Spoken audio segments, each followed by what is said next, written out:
Welcome back to the channel, everybody. Thank you so much for joining me and allowing me to continue to be your daily advocate. If you're new here or you're not subscribed for any reason, please do me a huge favor and hit the subscribe button. Thank you to all of you who have been watching and following me for so long. It truly means a lot, and I'm glad that I can be this person. A lot of people we have been hearing has been exploring, researching, developing these currencies. Hint, there needs to be a bridge that can connect them all for everything to be interoperable, right? And what will they use? A neutral currency, possibly XRP. If we go down here, in February 2022, the Bank of England, as we just read, the bank will partner with the MIT Media Lab's Digital Currency Initiative team to explore potential technical challenges, trade-offs, opportunities, and risks involved in designing a CBDC system. Look at this, research and exploration into CBDCs, right? It's all about what? You guys know already. We have been talking about since 2020, guys. Now, Ripple just tweeted out, CBDCs could pave the way to full interoperability of global digital currencies. As of 2021, 87 countries have begun exploring a CBDC solution. Oh, isn't that crazy? See which countries are partnering with Ripple to develop a national digital currency utilizing the XRP ledger. Again, it's all here, guys. It is all here. That all these countries, nations, basically the world will go connect to each other, right? There needs to be bridges, guys. There needs to be bridges. 3 insights on CBDC solutions from global researchers. It's always about these CBDCs, right? How many times have we heard about these CBDCs now? A lot. It's because they're preparing people. As you guys can see, one exciting example of the central bank digital currency, where central banks can create digital alternatives of their own fiat currency by partnering with crypto service providers. CBDCs can drive more efficient, lower cost payments. It is reported that as of 2021, the 87 countries which make up more than 90% of global GDP have begun exploring a CBDC solution. Recently, the Republic of Palau and the Royal Monetary Authority of Bhutan partnered with Ripple to develop a national digital currency utilizing the XRPL. The widespread adoption of innovative CBDC solutions promises exciting potential and far-reaching benefits, not only for financial institutions, central banks, and governments, but also for countless global citizens to have access to secure, reliable, and affordable financial resources. There we go, guys. The future is bright for CBDCs, as Ripple stated. Now, this is an interesting video from JV. I'm convinced that the SEC doesn't have any evidence on any of these people at Ripple. They have never promoted XRP as an investment vehicle. They are all highly media trained and chooses their words wisely. Italy actually for somebody else? Is it for the institutions, do you think, longer term? Or would you prefer to see it go there? Many industries are, let's choose a commodity like gold, let's choose a commodity like oil. Speculators are part of those ecosystems, and they're an important part because they're providing liquidity to those ecosystems. So many industries have speculators who participate. Ripple is focused on how do we enable a institutional use case. Yeah. We aren't trying to, I actually was quoted publicly as saying I cringe when people talk about promoting a digital asset. Mm-hmm. Ripple never tries to promote XRP as a digital asset. We try to demonstrate its usefulness in product flows and solving a real problem. But you're an organization, I think, where a lot of the founders have a lot of XRP.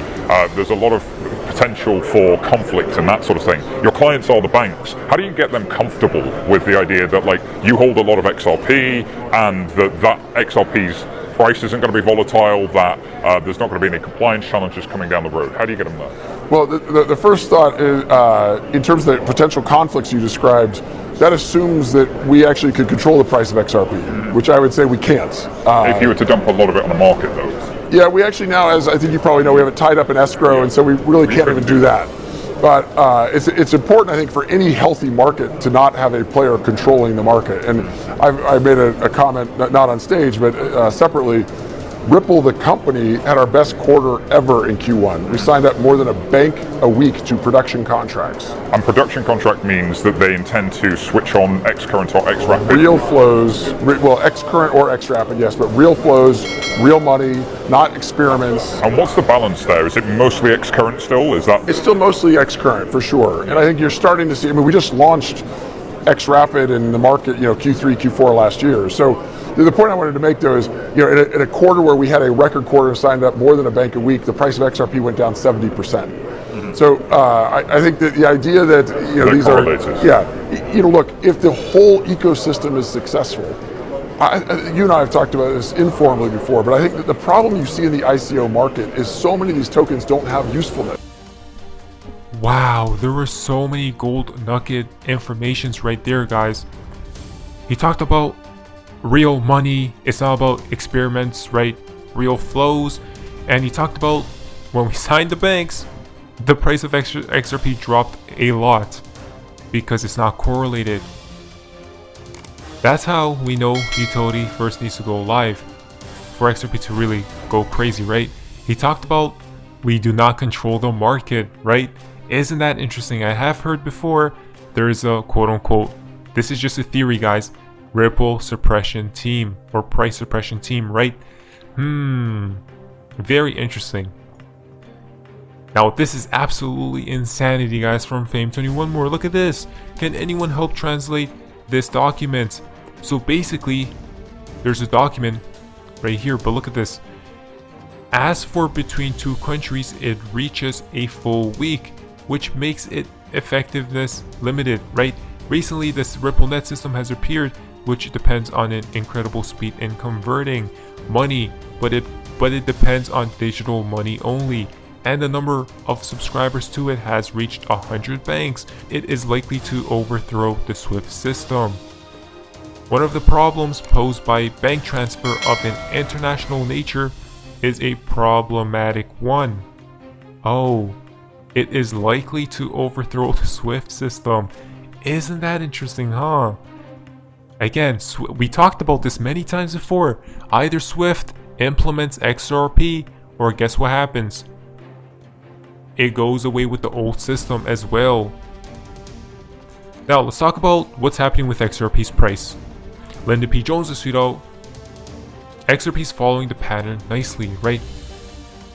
You guys can see this is XRP Bitcoin chart waiting for the pump. I have been seeing a lot of bullish indicators and charts recently, a lot on Twitter. A lot of people are saying there's going to be a pump incoming. And here's another one. It seems like we're following the accumulation schematic number 2 wake off, right? Very similar, very similar. Seems like we are at right here, guys. Next comes the pump, pullback consolidation, and then blast off. Crypto Kevin is XRP is still on track with this projection. Nothing has changed, right? Although it does seem like it's taking forever, we know that XRP likes to explode out of nowhere and go parabolic. The timing is difficult, but I think soon we'll see a sharp rise. Another chart. This chart shows XRP at 3 digits. I 100% believe, guys, XRP will reach these higher prices. You guys see in the top right corner. 100% when utility goes live. This or next year, it's going to happen, guys. So enjoy your day, everybody. I'm always here for you. Leave any comments or questions below, and be sure to subscribe. But thanks, everybody. I really appreciate you. Enjoy your day, and I always have your back. So thanks so much, everybody.